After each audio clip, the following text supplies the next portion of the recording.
say about a guy who was already an MVP who seems to somehow be getting better. Chris Paul goes down, no problem. James Harden steps his game up every single game, 35 plus and triple doubles, and the unbelievable shot in the game against Golden State. Most consecutive games with 35 plus. Well, the streak was snapped on Monday against the Nuggets. He had 32 and passed up an opportunity, and one of his teammates took the final shot in a game that was already over. 10 straight. How about Wilt? 33 games in a row. It's unbelievable. That's pretty good. Oh, and 23 and 20. That's all?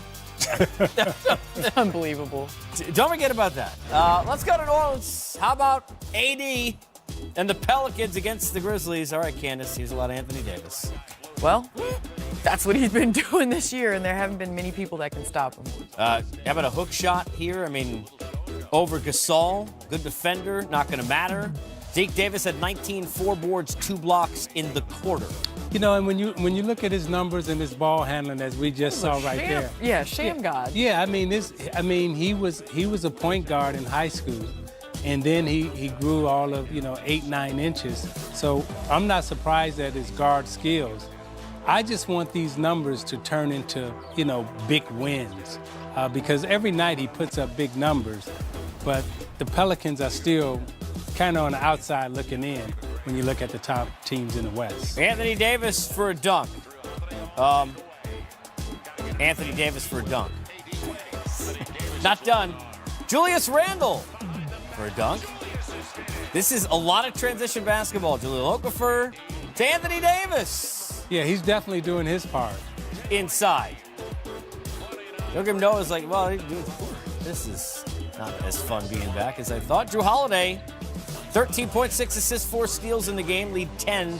They need him to play well and be another guy with Anthony Davis. Randall's done a nice job. Here's more AD, Candace. Well, obviously, with Elfrid Payton being back, they played great at the beginning of the season when Elfrid handling the point guard position and moving Drew Holiday over the 2. I think they'll benefit down the stretch with him playing more off-guard position. AD had 36 points, 13 boards, and 3 blocks. Is that good? He was 14 of 20 from the floor. I mean, we see these numbers, almost every night from him. I mean, what he's doing, he's shattering a lot of records, and he's playing unbelievable basketball the last 2 years. It's a nice game for Frank Jackson, by the way, 17, 7 and 10. And Mike Conley, so good to see him back. He's played so well this year, even though the talent maybe hasn't kept him afloat on the record now at 18 and 22. You like guard play? Because Portland, that's never an issue. I mean, you want to re-rack conversations. Hey, who's going to be the third scorer? We know who the first 2 are going to be. Blazers welcome the Knicks to Portland. And De'Aaron Fox, Buddy Hield, and the Kings continue to grow. Showing the magic to Orlando.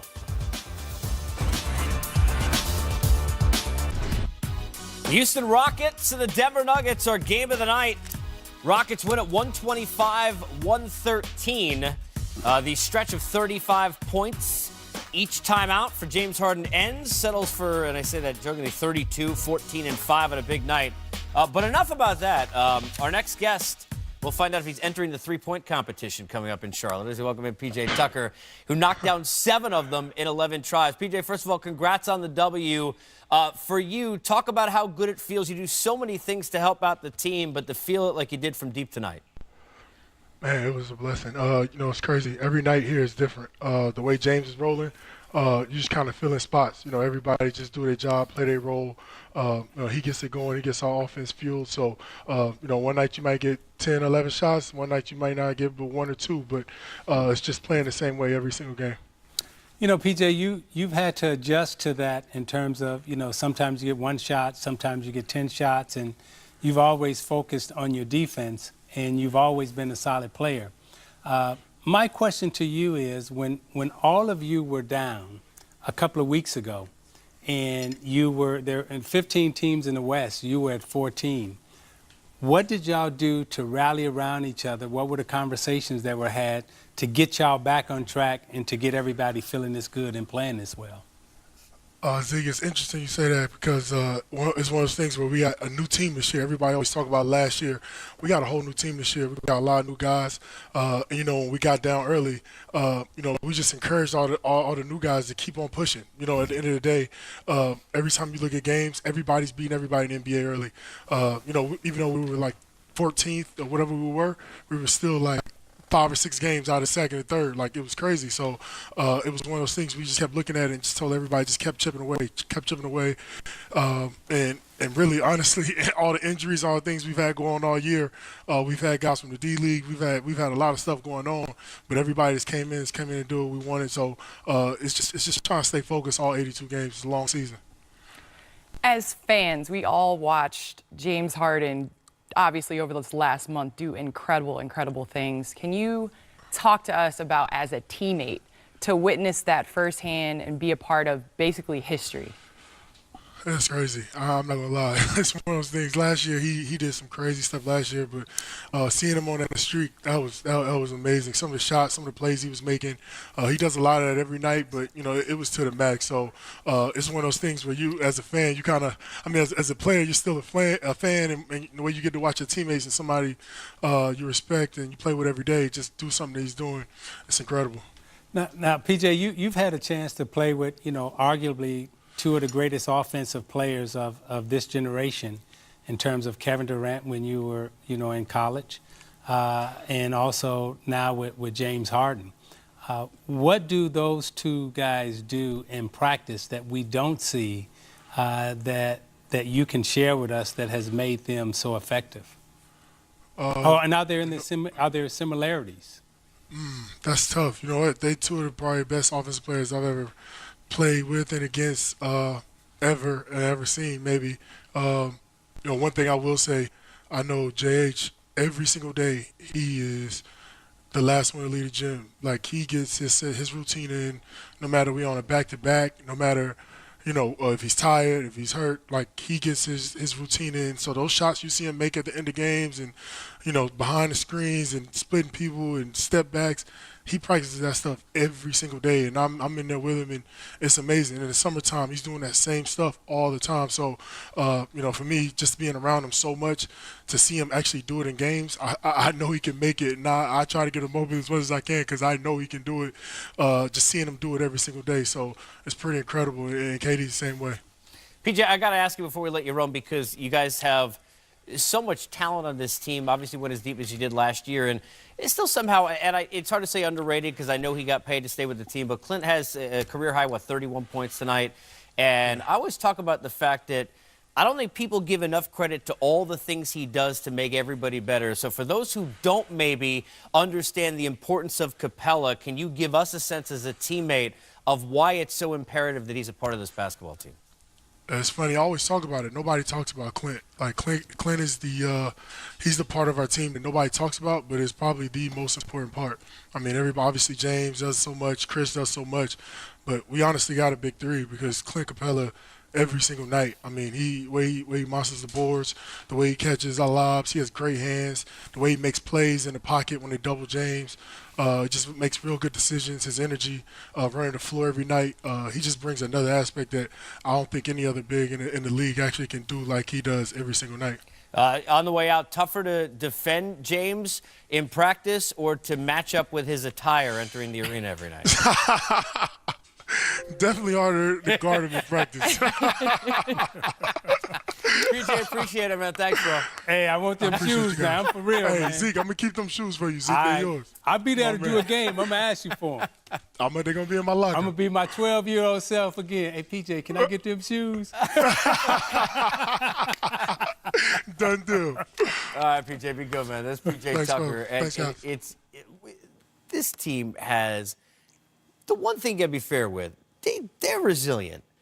Say what you want about whether or not you dribble too much, or you like the way everybody's got their own comments, Zeke, about how the Rockets are. They dealt with a lot of injuries. A lot of people say no. They had the whole Melo situation, which it seemed like kind of a train wreck, just didn't work. They've shown a lot of resilience, right? I know James has played great, but you look at it, really everybody's stepped up now for this team. Well, when you talk about his resilience and perseverance, and you hear P.J. Tucker talk about his hard work and work ethic, a lot of times we sit and we watch and we just marvel at, guys like him, guys like Steph, guys like Durant. But we don't see how much work they put into their craft. And to hear him talk that way about James Harden, because I'm used to seeing him doing this and just having fun out on the floor. But to hear him talk about how he's the first one in, the last one to leave, even on back-to-backs, getting his work in every time, he's setting a good example for that team. And as he said, we had a lot of new guys to come in, and we had to keep encouraging them. Now, if your best player isn't showing up for practice and working and setting that example in terms of a work ethic, those new guys, when you down on the bottom, they're going to have a hard time getting back up. So you have to give Harden a lot of credit for just showing up the way he practices and the way he goes about doing his business. Hey, you guys know this as stars. I mean, it's funny because I think about the handles, right? There's a lot of work in the gym you don't see, the amount of shots that are put up and all those sorts of things. And I think because of some of the brash nature of James, right? I mean, people kind of think it's all show. You don't just wake up and be able to play like that, clearly. So sometimes we shouldn't, but we need to almost hear it from a teammate, which is why it's a good question. So the people who look at it they think, okay, well, he gets fouls he shouldn't get. Well, that's great, but what about all the other things he did? The shot against Golden State, that didn't happen by accident. You practice those sorts of things for that moment, right? Well, I look at it like a perfect storm. I mean, he has the natural abilities, right, but then to put in the time and the effort and the energy to be the first one in the gym. And we were talking in break, it's practice. Yep. It's practice where you gain your teammates' respects. And that's what he's done. I mean, you hear the way PJ talks about him. In practice, having to defend him. In practice, walking in and seeing him get up those shots. I mean, that's commendable, and I think he's definitely put this team on his back because nobody expected. Seeing him doing it in the summer, he said. Yeah. Hey, look, if you can't show loyalty with hard work, you can always show it by putting your team's logo or something like it in your hair. About the Spurs and what's made them so effective in this stretch as we take a look at their first 25 games as opposed to their last 15. Well, for me, the biggest thing is the defensive rating is they've played so well. I'm always amazed when Pops can get a bunch of slow guys, Mike, to play deep. When your bigs are slow, it's hard to have really schemes that work because they're always got to be in sag in positions where they're covering small amounts of the floor. But Pops finds a way to get those guys to play good defense. Every time I watch them play and they play good defense, I'm like, how does he get these guys to do that? But their defense has impressed me.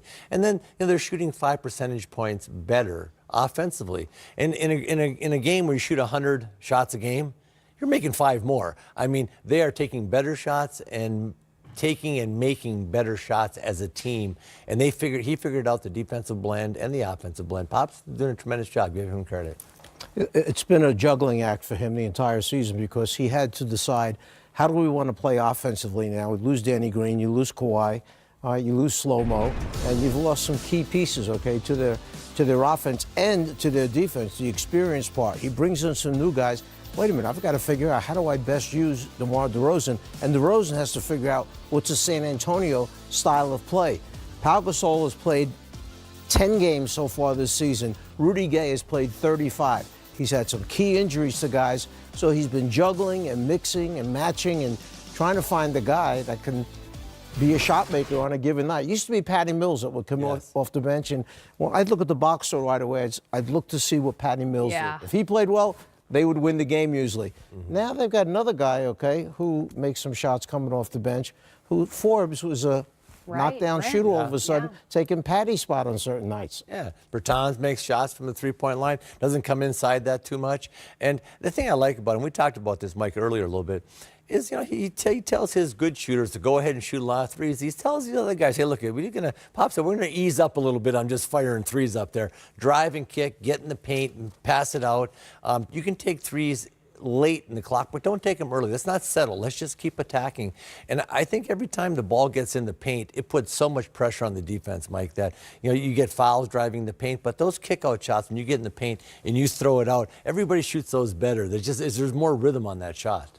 What I love about Pop is he goes against the grain a lot of times from the standpoint that he doesn't just do what the hot thing to do in the league is. You remember the year back before he won the series against Miami, they shot a lot of threes and won games by shooting threes. Yeah. Then they got to the Miami series that year, moved the ball better than we've ever seen in a long, long time, and that became the new thing. Let's pass the ball quickly. And then he goes back to this kind of team, which is pieces and parts, and he puts it together and plays to what the players' strengths are, what they can do, and this is how we're going to play. We're not going to play the way the league wants us to play. That's one of the things that he told us as we had the Spurs on TNT on Thursday night. Our broadcast team had a meeting with him prior to the game and asked how it is that he's been able to maintain the Spurs system when the league has gone in such a different playing style direction. And he told us exactly that he's not going to go in that direction simply because the league has, but because he's going to find the strengths of the personnel that he has. He doesn't have the Golden State Warriors roster, so he's not going to make the San Antonio Spurs play the way that they play. Well, when you have the ability to take your ego and sit down with your best player and say to him, what am I doing wrong? What can I do different? And it turns the entire thing around with LaMarcus Aldridge, where you had a guy who wanted out, wanted to leave, and now winds up getting back to playing like it was the Aldridge from Portland, because the coach is willing to sit down and say, what am I doing wrong, and how can I make or use you better? Yeah, and he didn't say I'm going to take DeMar DeRozan and turn him into a three-point shooter coming up. He lets him ISO, but he ISOs off of action. He'll have a pin down action to a curl, open up the side, and let DeRozan go to work. So he allows his guys to be who they are inside of his system, because he just doesn't come down, throw you the ball, and all four guys stand on the other side. They have movement inside of their offense. So when DeRozan is ISOing, it's really often he's coming from the weak side corner with a double pin down action to the top, opening it up for his left or right hand drive. And so they use actions to get him into his ISO. And I think he's done great. And that's one of those weird deals. It doesn't happen in our league a lot. It's happened a few times lately where both teams really benefit from the trade. Like, I just think Kawhi had to get out of San Antonio. That just wasn't going to work. He goes to Toronto. They're leading the Eastern Conference and playing great basketball. And DeRozan is helping the Spurs kind of turn their whole season around and become a whole different team that plays a little differently than Pop's teams normally do, but still very effective. Well, we're going to be back with more on an 8-game Monday night in the NBA, including Blake Griffin. You just mentioned Bertans. Well, unfortunately here, this is a low light, not a highlight, as he gets bumped a reverse dunk. We didn't say anything about his defense, though. We said he shoots the ball. Yeah, exactly. That's a fair point by you. Well, the NBA on TNT is Thursday night with a doubleheader, starting with the Celtics in Miami to take on the Heat at 7 Eastern, followed by the Thunder in San Antonio to take on the Spurs at 9:30. Your coverage starts with Game Time at 6 right here on NBA TV. Look at this. Look how happy DeMar is to see Coach Casey prior to this game. Yeah. Good to see that. I love it. Dwayne's a really good man. Like